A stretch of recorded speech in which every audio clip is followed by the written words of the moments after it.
People talk about the feel or flow of a slot car track layout, but really the best term to use is the rhythm of a track. Now, there's a lot that depends on that rhythm, specifically the car, like how fast the car is and how well it handles and things like that. So, you're really working on a whole system that, everything works together. But in general, just talking about the track layout, there isn't really a lot of good information that I've seen on making a track with a good rhythm. So there aren't any hard and fast rules or guidelines, so I'm just going to throw out a couple. So now I always really stress making sure you have as long a straight track as possible. And like rhythm in music, that would be your first beat, that would be your downbeat.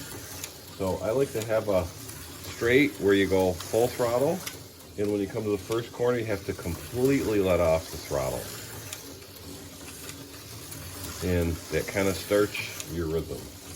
Now, the other thing is, you don't want to have a really short rhythm. So the speed of the car, you wouldn't want a lap time too quick. You wouldn't want it, say, under 2 seconds. That's just would be too fast of a rhythm. So in this case, I'm running an old vintage car from the 60s, much slower than any of the current cars that are available because it doesn't have any magnetically enhanced traction. But it is really fun on this track, just how it all works together, the throttle response, the speed, and the traction. And I'll make another video on some of those topics. I just really want to concentrate on the rhythm of a track. But in this case, this is about probably just under a 4-second lap time, and that's really a nice lap time. So, like I say, you don't want to go under 2 seconds. So the other thing is to have good flow, you can pick different size radius curves. So this is an 18-inch. This is a 6-inch radius, and then there's 9, 12, and 15 in between. But I try to avoid going small to big, back to small. I don't mind going into a really tight corner and then having the next track sections either a straight or a larger radius, so you kind of, you can kind of flow out of that corner, or a big radius and the radius tightens up as you go through the curve. Either one of those had a little bit of flavor to how you drive the car.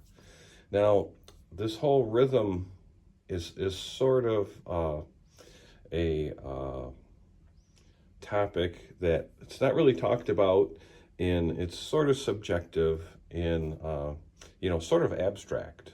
So, it's really a certain feel. So, if you're thinking about your track, just think about that, how the rhythm might be, what it would be like to drive it. In a lot of cases, especially for a beginner, the more straightforward or simple it is, the more fun it is. So, and then the other thing I wanted to mention about it, we're talking about the rhythm. We're taking a lot of things for granted. Like I say, the whole system needs to work together.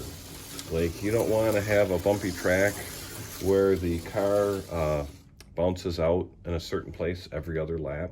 I mean, that kind of disrupts your rhythm. You need good traction. And I'm going to make a second video talking about all those, I guess what I would call hindrances that would keep you from really getting into a good rhythm. See, I could learn how to drive, number one, but I could just buzz this car around here and enjoy it for quite a while. Kind of get into a zone here. Just it's really a nice combination of the speed of the car, the rhythm of the track, throttle control is part of it. So, like I say, it's really an odd topic that no one really talks about, but it is important. And a lot of the beginner sets are really too small in terms of the number of track pieces they have, specifically the straight section.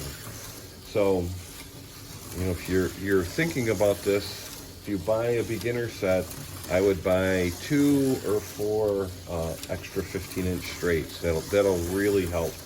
In fact, I reviewed a set not too long ago, and I had a second follow-up video, and that's what I did. I literally added just 2 more sections of straight, and it really, really helped.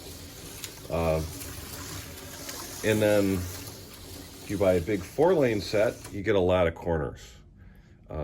Don't feel bad if you have a track set up and you like the rhythm and you're having fun and there's a pile of curves that you're not using.